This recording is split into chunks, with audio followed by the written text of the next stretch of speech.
வணக்கம். செல்வலட்சுமி ஜோதிட தகவல் யூடியூப் சேனல் உங்களை பணிவோடு வரவேற்கிறேன். 27 நட்சத்திரங்களில் முதல் நட்சத்திரம் அசுபதி அல்லது அஸ்வினி. கல்வி கடவுள் அன்னை சரஸ்வதி தேவி இந்த அசுபதி நட்சத்திரத்தில் பிறந்ததாக சொல்கிறாங்க.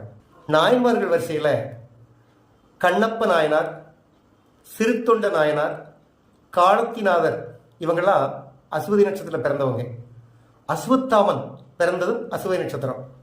இந்த நட்சத்திரத்தில் பிறந்தவங்க நாகேஸ்வரி அம்மனை வணங்கி முருகப்பெருமானை தினமும் பூஜித்து சிவபெருமானையும் உள்ளன்போடு வணங்கி வந்தால் நாம் வாழ்க்கையில் எல்லா வெற்றிகளையும் எளிதாக பெறலாம், முன்னேறலாம், ஜெயிக்கலாம். அசுபதியில் பிறந்தவங்க முதலிடம் பெற்று வாழ வாழ்த்துக்கள். வாழ்க வளமுடன்.